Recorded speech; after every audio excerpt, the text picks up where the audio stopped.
சற்று முன் கிடைக்கப்பெற்ற மிக முக்கியமான செய்தி ஒன்று வெளியாகி உள்ளது. நேற்று ஈரோடு மாவட்டம் கோபிச்செட்டிப்பாளையத்தில் முடச்சூர் சாலையில் உள்ள தனியார் திருமண மண்டபத்தில் செங்கோட்டையின் தலைமையில் நடைபெற்ற அதிமுக செயல் வீரர் கூட்டத்தில் முன்னாள் அமைச்சர் செங்கோட்டையன் அவர்களை தாக்கி அத்தியூரை சார்ந்த எடப்பாடி பழனிசாமியின் ஆதரவாளர் என்பது தெரிய வந்துள்ளது. எதற்காக செங்கோட்டையன் அவர்களை தாக்கியும் அங்குள்ள நிர்வாகிகளையும் செங்கோட்டையன் அவர்களது ஆதரவாளர்களை கடுமையாக சேரால் அடித்து போலீஸ் உடனடியாக செய்தியாளர்களது சந்திப்பும் அங்கு பரபரப்பை ஏற்படுத்தியது.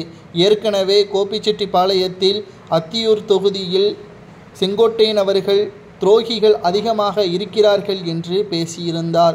மேலும் எடப்பாடி பழனிசாமி அவர்கள் மறைமுகமாக எனது மாவட்டத்தை சார்ந்த மிக முக்கியமான நபர்களிடம் விலை பேசி எனக்கு எதிராக செயல்பட வைக்கிறார் என்பதையும் தெளிவாக செங்கோட்டையன் அவர்கள் பேசியிருந்திருப்பார். தற்பொழுது அதிமுகவில் உட்கட்சி மோதல் அதிக அளவில் இருக்கிறது என்பதை இதன் மூலமாக நம்மால் பார்க்க முடிகிறது.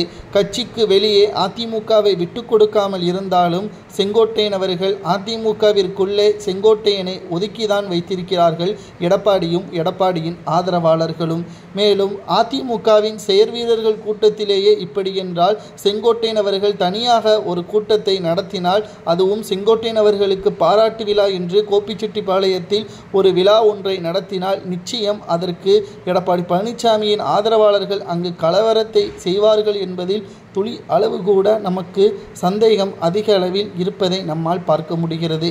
ஏனென்றால் எடப்பாடி பழனிசாமி அவர்களை பொறுத்தளவிற்கு தான் அதிமுகவில் மிக முக்கியமான நபர் என்பதையும் அதிமுகவில் எம்ஜிஆர் அவர்களது காலத்தில் இருந்து பயணிக்கக்கூடிய செங்கோட்டையன் அவர்களை ஓரம் கட்ட வேண்டும், எப்படி OPS அவர்களையும் சசிகலா அவர்களையும் டிடிவி தினகரனையும் வைத்திலிங்கத்தையும் ஓரம் கட்டினேனே அதேபோல் செங்கோட்டையனையும் ஓரம் கட்ட வேண்டும் என்பதுதான் எடப்பாடி பழனிசாமியின் ஆசை.